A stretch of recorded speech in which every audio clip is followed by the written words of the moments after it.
My favored brother bled the family business, and my parents still insisted I give him half of mine. Can you imagine building your entire life, fighting for every single success, only to have your own family try to publicly humiliate you, steal everything you've created, and hand it to the golden child who literally drove their company into the ground? Because that's exactly what happened to me. And the best part? I was smiling the whole time. There's something nobody tells you about growing up as the black sheep in a wealthy family. You become really good at being invisible. Not like, can't afford rent invisible, but rich kid who just doesn't quite fit the mold invisible. You show up to the family functions, you plaster on a polite smile, and you just accept that your parents will never look at you the way they look at your golden child sibling.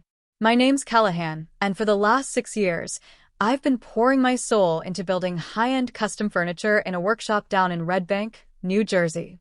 We're talking tables that cost more than some people's cars, chairs that take 3 months to craft, where every single joint has to be perfect, every finish absolutely flawless. It's the kind of work that demands patience, precision, and actual skill. Just last month, I delivered a conference table to a hedge fund in Greenwich. The guy paid $28,000 without even blinking. His wife. She actually cried when she saw it. Real tears. Meanwhile, my own family still thought I was just playing at arts and crafts. My parents hated it. Every single Thanksgiving for 5 years, my dad would ask when I was going to get serious. Every birthday, my mom would email me job listings for property management firms. You see, they run a commercial real estate firm in Bergen County, a family legacy for 30 years. My older brother, Blaine, was the VP of acquisitions. My younger sister, Delaney, handled investor relations. Blaine was the literal golden child. My mom had a framed photo of him shaking hands with the governor in the living room. My photo? It was in the hallway bathroom.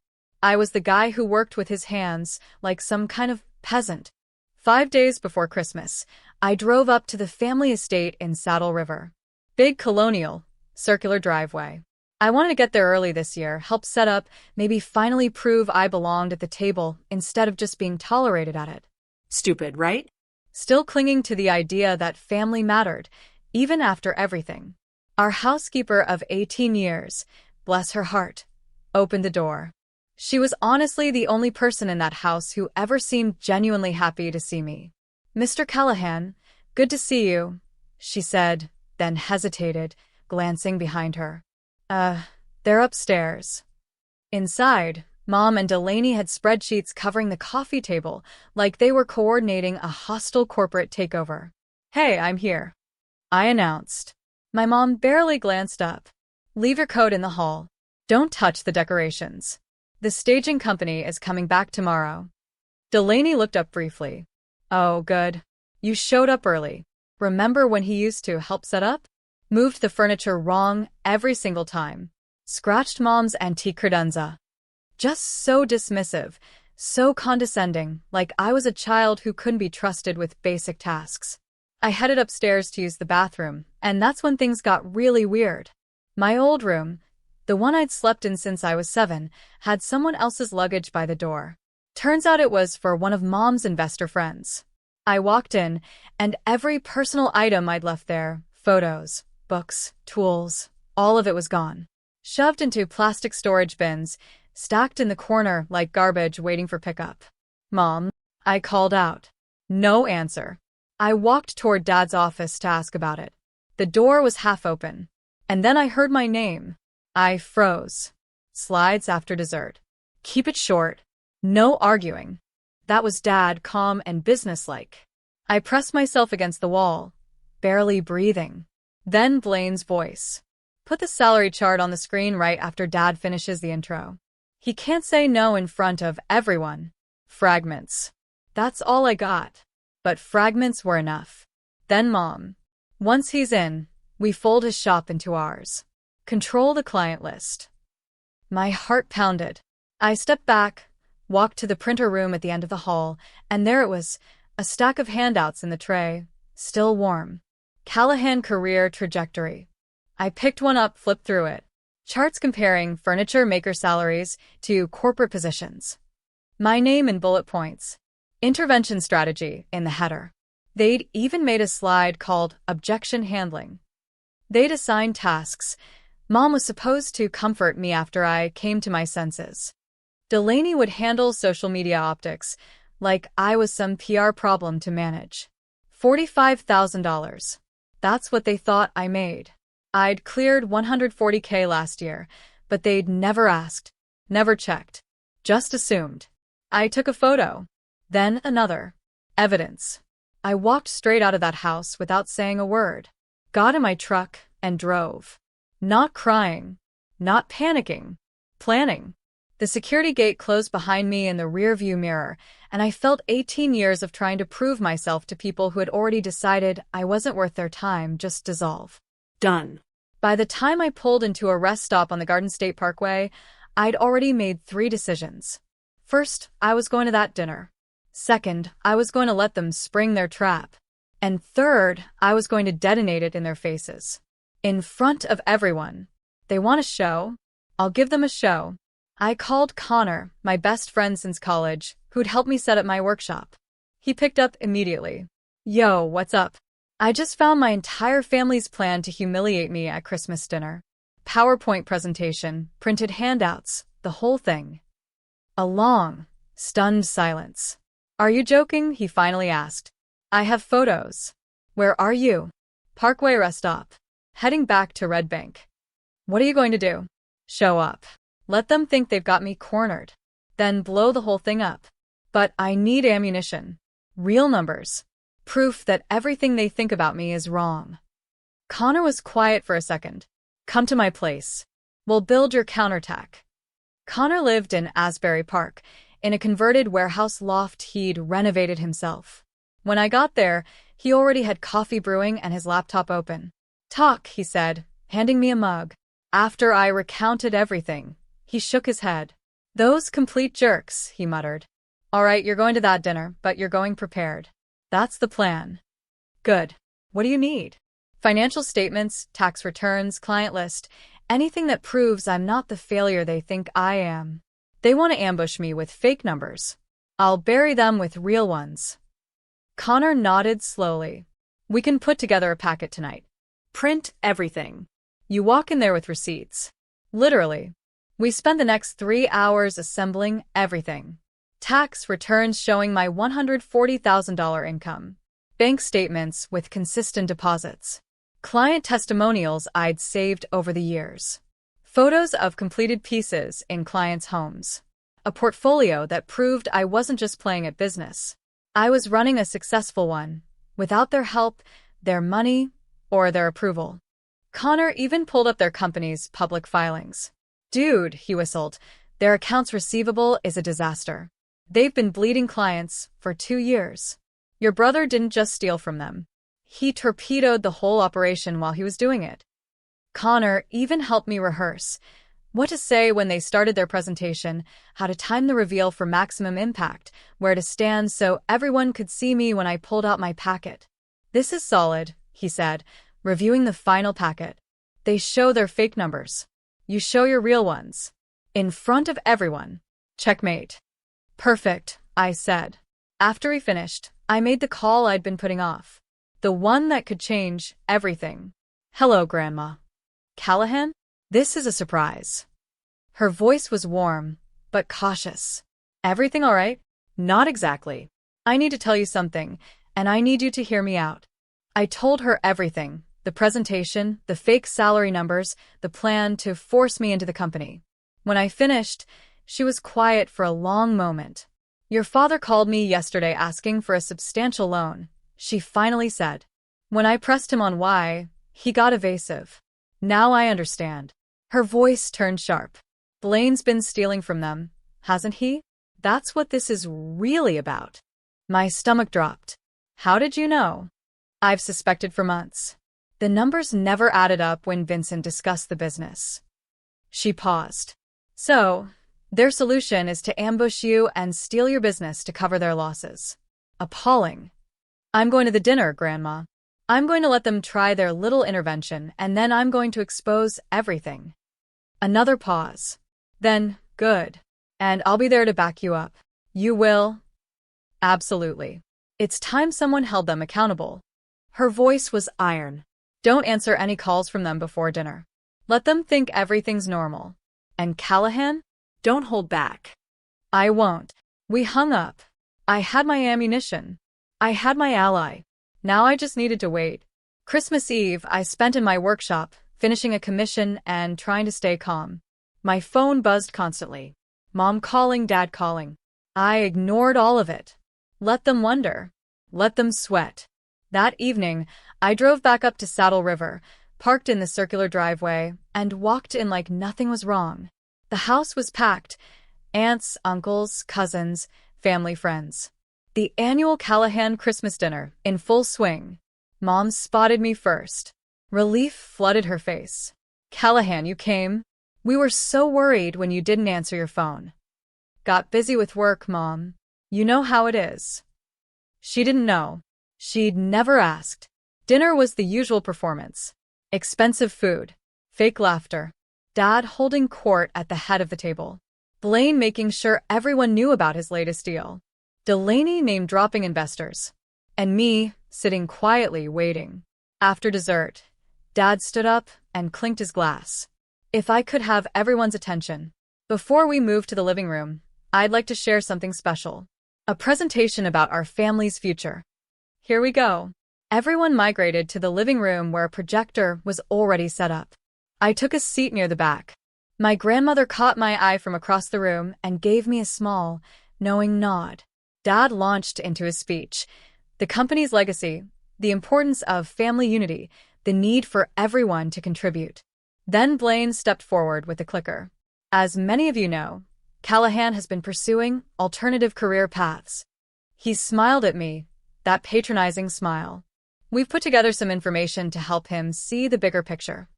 The first slide appeared, Callahan Career Trajectory. Charts showing furniture maker salaries, national averages, my name in bullet points. The number $45,000 in bold red letters. As you can see, Blaine continued, the ceiling for this kind of work is extremely limited. Meanwhile, our family firm offers real growth potential, benefits, stability. That's an interesting number, I said, standing up. My voice was calm, cutting through the room. Where'd you get it? Blaine blinked. Industry averages, standard research. Really?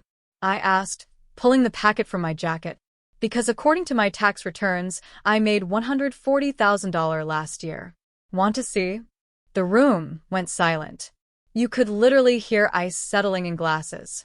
I've got bank statements, too. Client testimonials. Photos of pieces I've built that sold for more than some people's cars. I walked toward the front, making sure everyone could see me. But please continue. Tell everyone more about my failing hobby. Dad stepped forward. Callahan, this isn't the time. Isn't it? I countered, my voice laced with steel. You set up a whole presentation, printed handouts, even made a slide called objection handling. I held up my phone. I have photos of everything, right from the printer tray. Want me to share them with the room? Mom's face went white. Delaney's jaw dropped. Here's what's actually happening. I continued, turning to face the assembled family. Every aunt, uncle, cousin, and family friend staring at me with wide eyes. The company is broke. They're hemorrhaging money. And instead of admitting it, they plan to humiliate me into joining so they could use my business to bail themselves out. Gasps from the aunts. Murmurs from the cousins. One of my uncles muttered, Jesus Christ, under his breath. That's not true. Delaney shouted. Really? I looked at her. So, the company's doing fine? No cash flow problems? No investor concerns? Dad didn't call Grandma yesterday begging for a loan? Silence. Dead. Devastating silence. My grandmother stood up. Every head in the room turned to her. It's worse than that. Her voice cut through the room like a blade. I've suspected for months that something was wrong with the company finances. Vincent called me yesterday, asking for a substantial loan. When I pressed him, he admitted there have been irregularities. She looked directly at Blaine. 3 years of irregularities. Blaine's face went pale, his hand holding the clicker started shaking. Your golden child has been embezzling, she continued, her voice carrying to every corner of the room. And rather than deal with it honestly, they decided to drag Callahan into their mess, use his clean reputation, steal his client list, fold his legitimate business into their failing one. In front of all of you, on Christmas Eve, the room erupted. Everyone talking at once, accusations flying. One of my aunts stood up and started gathering her things. My cousin pulled out his phone, probably texting everyone who wasn't there. My uncle, the one who'd always sided with my parents on everything, stood up. Vincent, tell me right now, is this true about Blaine? Dad couldn't even look at him. My uncle grabbed his coat. 30 years I defended you to my wife. 30 years. He walked out. His wife followed. Then 2 more cousins. Dad tried to regain control. This is family business. We shouldn't be discussing. You made it family business when you planned to humiliate your son in front of everyone. My grandmother snapped. You should be ashamed. All of you, Blaine, Delaney, and especially you, Vincent. This boy built something real while you were busy coddling a thief. I looked at my parents, my brother, my sister, the people who had spent years making me feel worthless. The people who thought I'd just roll over and accept their scraps. I built something real, I said quietly. But everyone heard it. Without your help. Without your approval. Without your respect. And you thought you could just take it because you needed a bailout. Mom started crying. Dad's face was red with humiliation. Blaine looked like he wanted the floor to swallow him whole. I headed for the door. Callahan, wait. Mom reached for my arm. I pulled away. Don't. We're done here. I walked out into the cold December night, the sound of chaos still spilling from the house behind me. Got in my truck. Drove. 2 hours later, I pulled into a cabin driveway in the Poconos. My phone buzzed constantly. Mom, Dad, Delaney, Blaine. I ignored all of it. Let them panic.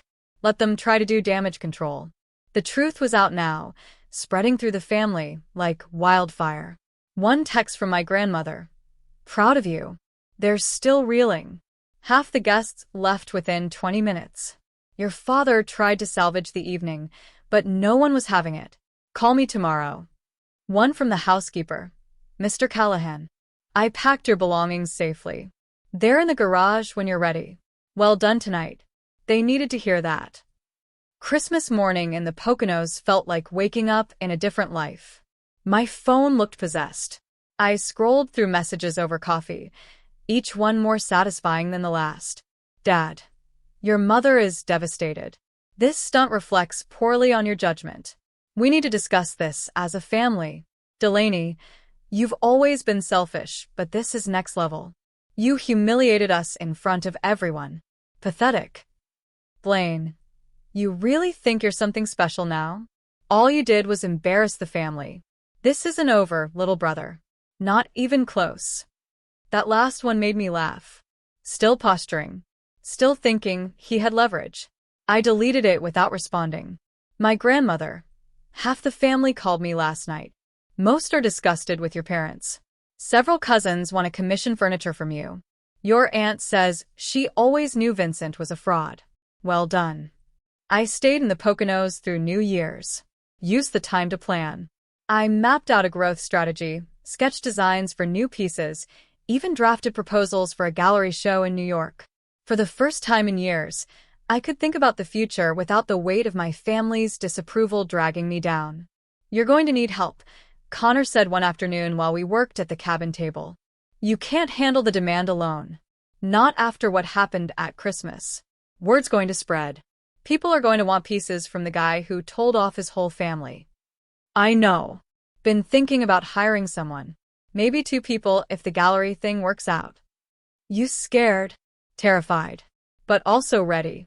For the first time in my life, I feel ready.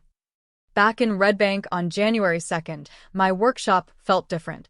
Fresh eyes. 23 new inquiries waiting. A gallery in Tribeca wanted to discuss representation, and I had lunch scheduled with my grandmother on the 8th. The old Callahan would have been anxious about seeing family. The new Callahan was actually looking forward to it. January 8th, a steakhouse in Montclair, upscale, quiet. She was already seated when I arrived, sharp-eyed and direct as always. She stood to hug me. "Callahan, you look well." "Thanks, Grandma." We dispensed with small talk quickly. Then she sat down her menu and looked at me directly. "I owe you an apology," she said. "For what?" "For not saying something sooner. I knew how they treated you. Saw it for years. Should have intervened instead of waiting. You weren't part of their plan." "No, but I enabled it with my silence. That ends now." She sipped her iced tea. "I've made it clear to your parents that their behavior was unacceptable. Informed the extended family that you run a legitimate, profitable business." "How they take it?" She smiled slightly. "Your mother cried. Your father got defensive. I told them to be quiet and listen for once." I laughed. "I'm updating my will," she continued. "You'll receive 40% of my estate. Your siblings split the remaining 60%. Not compensation for their cruelty. You've simply proven yourself." "Grandma, you don't need to. I'm not asking permission. I'm informing you." She looked at me with something like pride. "You remind me of myself at your age. Everyone had opinions about what I should do. I ignored them and built my own accounting practice. Best decision I ever made." "I didn't know that. Your family doesn't mention it. Doesn't fit their narrative." She paused. "I'm also investing in your business. Not charity. Legitimate business decision. 15% equity in exchange for capital to expand." I stared at her. "You're serious?" "Completely. I've reviewed your website. Called 3 of your buyers myself. Your numbers are excellent. Growth potential is substantial. You're a sound investment." She smiled. "And I expect quarterly reports. I'm an involved investor." We talked details over lunch. Her investment would let me hire 2 people, upgrade equipment, lease a proper showroom space. "One more thing," she said as we finished. "Your mother will attempt contact. Apologies and manipulations. Whatever you decide, remember, you don't owe them forgiveness just because they're family. You owe yourself respect." "I'll remember that." She squeezed my hand. "Good man." The next 2 weeks exploded. I hired 2 guys, both skilled, both hungry. Set up proper workflows, organized inventory, created systems for tracking commissions versus gallery pieces. Mid-January, my phone rang. "Dad." I almost didn't answer, but I was curious. "Hello, Callahan." "It's your father." "I know." Long pause. "I'm calling because we need to discuss what happened at Christmas." "What about it?" "You humiliated us in front of the entire family. You made accusations. You." I told the truth. I cut in. "There's a difference." "Callahan, I understand you're upset, but you need to look at this practically. We're dealing with investor concerns, cash flow issues." "Dad, why did you really want me to join the family firm?" Silence. "I'm not stupid," I continued. "You're not offering this out of concern. What's really going on with Blaine?" More silence, then carefully. "The company is going through an audit. There are some accounting irregularities we're investigating." Irregularities? That's what we're calling 3 years of embezzlement. We don't know that for certain. Grandma does. And now so does everyone else. I let that hang there. "You plan to humiliate me into joining a company that's hemorrhaging money because your golden boy stole from you, and you're too proud to admit it." That is not what this is about. Yes, it is. And my answer is still no. Handle your own mess. I hung up. February brought momentum. The gallery in Tribeca scheduled an exhibition after our initial meeting went well.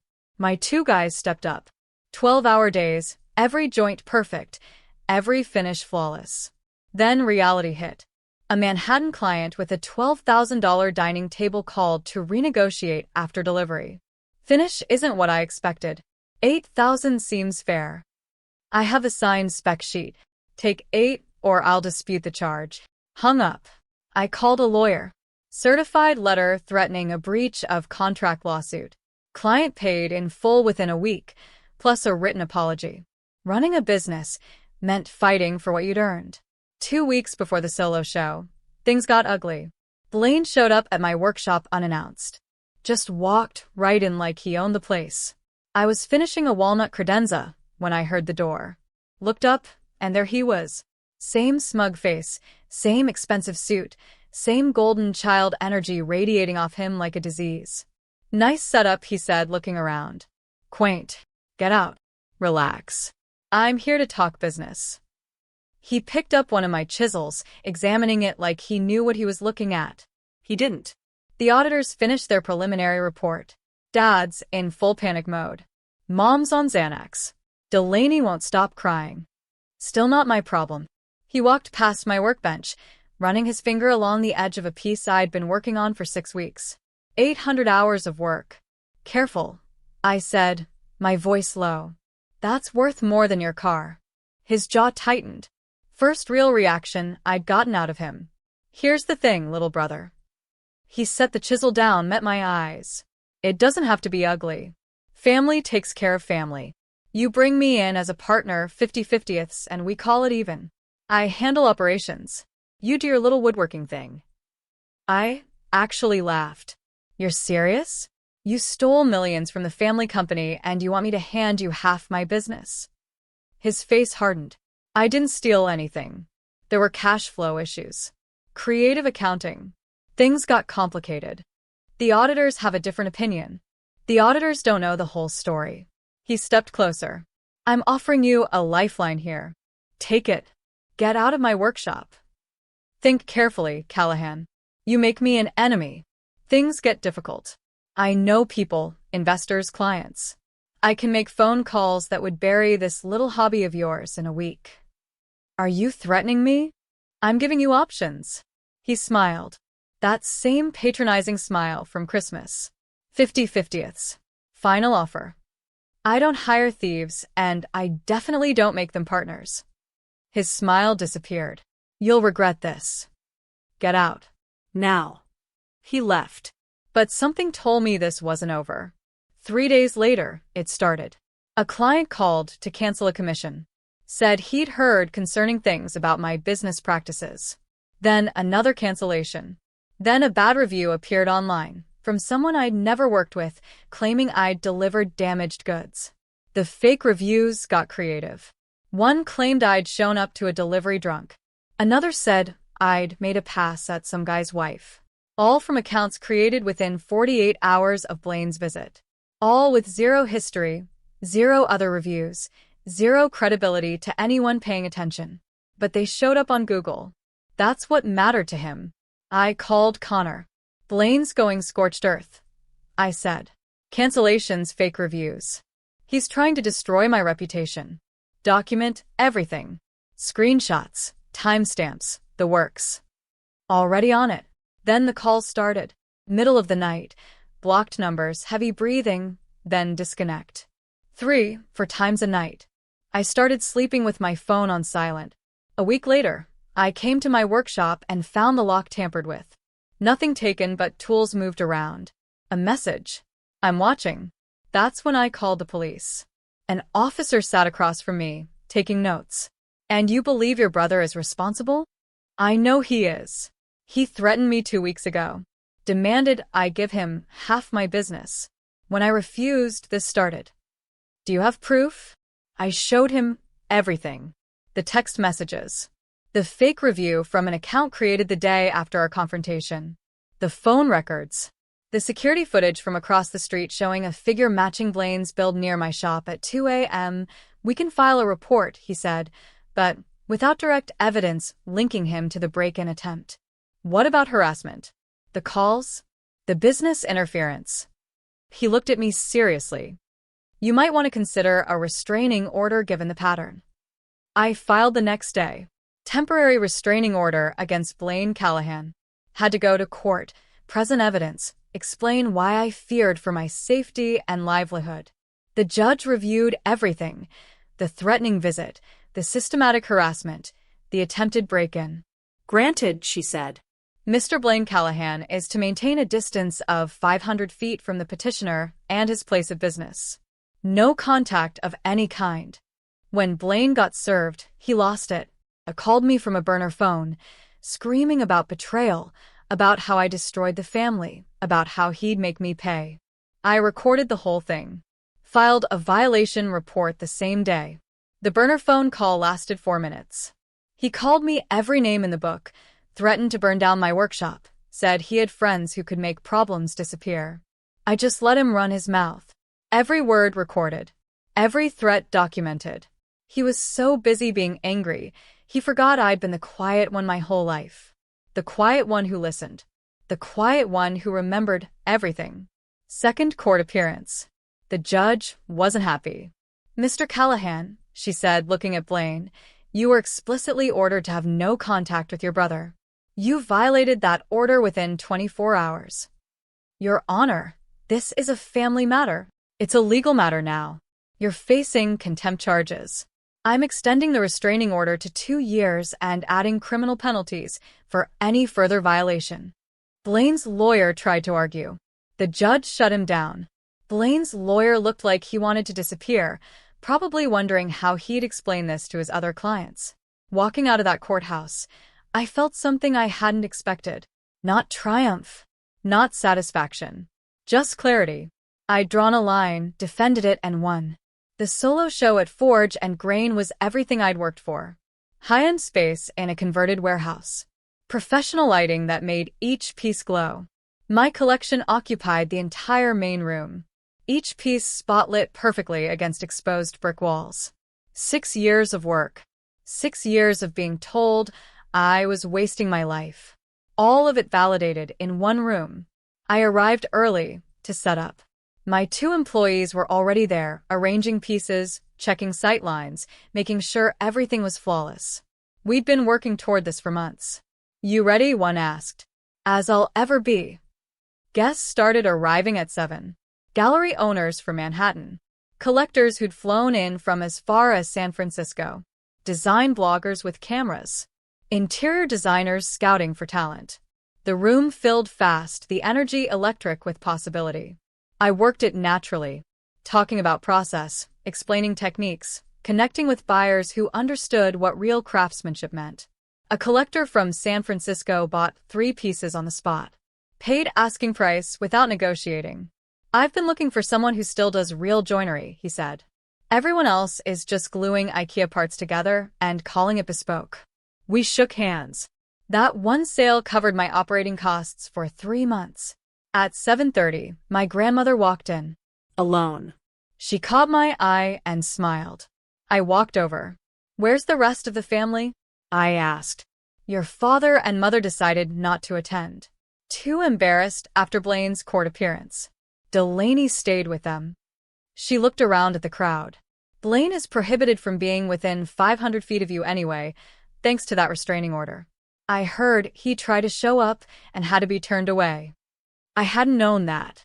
Security must have handled it before I noticed. "The show looks spectacular," my grandmother said. "I'm very proud of you. Thanks for coming. And thanks for backing me up at Christmas. I wouldn't have missed either. Your work speaks for itself. You don't need their approval. You never did." The show ran until 11 o'clock. By the time we closed, I had orders totaling $67,000, not including the gallery's commission. 3 interior designers wanted to carry my work exclusively in their showrooms. 2 private clients wanted custom home offices designed from the ground up. April bled into May. Blaine's case went public. Criminal charges filed. Not just the restraining order violations, but the embezzlement, too. Turned out the auditors had found everything. 3 years of falsified records, shell companies, funneled contracts. The whole operation laid bare in court filings that became public record. I watched it unfold from a distance. The family firm hemorrhaging clients faster than they could count. Civil lawsuits from investors piling up. The perfect family image destroyed. And everyone knew exactly why. My cousin sent me the news article. Bergen County real estate exec charged with embezzlement. Blaine's mugshot. Dad's company named. $3 million in diverted funds. The golden child had been stealing for years, and they tried to use me to cover it up. Summer brought more commissions than I could handle. We hired 4 more people and started turning down projects. The brownstone job in Brooklyn led to referrals. The referrals led to magazine features. The features led to more referrals. Success compounding on success. built on skill, not manipulation. Late June, Mom called. First time in 6 months. First time since I'd exposed them in front of everyone at Christmas dinner. I'd wondered how long it would take before desperation outweighed pride. I let it ring twice before answering. Hello, Callahan. It's Mom. Her voice was different, smaller, fragile in a way I'd never heard before. The woman who'd spent years dismissing everything I'd built now sounded like she was barely holding it together. Can we talk? About what? Everything. What happened at Christmas. What your father and I did. What we didn't do. The years we wasted treating you like you were less than. She paused, and I could hear her trying not to cry. I'm calling to ask for help. Help with what? The company. The lawsuits. Blaine's legal fees. Everything's falling apart. Her voice cracked. We made mistakes, Callahan. Terrible mistakes. But we're still family. That has to count for something. You plan to humiliate me and steal my business in front of everyone we know. That's not a mistake. That's a strategy. We were desperate. We were scared. We didn't know what else to do. So, after years of calling it a hobby, a phase, a sandbox, now suddenly it's valuable enough to steal? Silence. Callahan, please. I know we don't deserve it, but we need you. Your father is barely functioning. Delaney is overwhelmed. Blaine is facing prison. She paused. We've discussed it as a family. You bring Blaine in as a partner after his legal issues resolve. 50-50ths. He needs something to come back to. He can handle operations while you do your woodworking. I almost laughed. The audacity was almost impressive. Even after everything, the harassment, the threats, the restraining order, the criminal charges, they still wanted me to save him. Let me understand this. You want me to give half my company to the brother who threatened me? The brother who harassed my clients? The brother who tried to break into my workshop? The brother I had to get a restraining order against? The golden child who destroyed everything. He's still your brother. He needs a fresh start. And frankly, you owe this family something. I owe you nothing. And I have a 2-year restraining order that says he can't come within 500 feet of me or my business. So, even if I wanted to, which I don't, it would literally be illegal. We can work around that. Get it modified. No, Callahan. I smiled. Actually smiled. Not angry. Not bitter. Just done. I don't hire thieves, and I definitely don't make them partners. The silence stretched. When she spoke again, her voice was hollow. I don't know what else to say. There's nothing to say. You made your choices. Now you live with them. I'm not your bailout. I'm not Blaine's safety net. I'm the son you discarded. And I built something real without you. Can we at least meet? Talk in person? No. We're done here. I hung up. 2 hours later, Delaney texted. You're tearing this family apart. I hope you're happy. I screenshot it, added it to my collection, then went back to work on a commission for a restaurant in the Hamptons. 22 grand, cash on delivery. Yeah, I was pretty happy. Dad called, asked if we could meet. His voice sounded different, defeated, broken in a way I'd never heard before. The man who'd always been in control, always had an angle, always knew how to work a room. That man was gone. I agreed. A quiet diner in Montclair, neutral territory, the kind of place where nobody would recognize us. No family reputation to maintain, no image to protect. Just 2 people who needed to have a conversation that was years overdue. He walked in looking like he'd aged 10 years. Suit wrinkled, tie crooked. The man who'd always been immaculately put together, who'd lectured me about presentation and professionalism, now looked like he'd been sleeping in his car. He sat down heavily, like the weight of everything that had happened was physically crushing him. Thank you for meeting me, he said. You wanted to talk? He nodded, ordered coffee, took a long, shaky breath. Blaine took a plea deal last week. 18 months federal, minimum security. The family firm filed for bankruptcy. We're liquidating assets. Selling the estate. Everything's gone. He looked at me. I built that company for 30 years. Sacrificed everything for it. Sacrificed my relationship with you, and it's gone. Blaine destroyed all of it, and I let him. I didn't say anything. Just waited. You were right, he continued, his voice barely a whisper. About all of it. I was wrong to try to control you. Wrong to mock what you built. Wrong to plan that Christmas ambush. Wrong to protect Blaine when he came after you. I was wrong about everything. Why are you telling me this now? Because I need you to know that you were right to leave. You built something real. Something sustainable. Something that matters. He met my eyes. I'm proud of you, Callahan. I should have said that years ago. I'm saying it now. I watched him gravel. Felt nothing at all. I don't need you to save me, he continued. I don't need you to join anything or fix anything. I just need you to know that I was wrong and you were right. And I'm sorry I couldn't see it sooner. We sat there in silence. Good to know, I said. Doesn't change anything. We're still done. I understand. Keep your apology. I don't need it. I moved on a long time ago. He nodded. I figured you'd say that. He stood to leave, turned back. You know what the worst part is? He asked. What? I had 2 sons. One who had the courage to build something real and one who didn't. I destroyed my relationship with the first trying to control him. The second destroyed everything trying to please me, and then blamed everyone else when it fell apart. He shook his head. I picked the wrong horse and I lost everything because of it. He walked out. Not vindication. Not satisfaction. Not even triumph, though I'd earned that peace. I didn't need their approval anymore. I'd already won. So, what do you all think? Have you ever had to choose yourself over the toxic expectations of your family, and how did that turn out for you? Let me know in the comments below. I'd love to hear your story.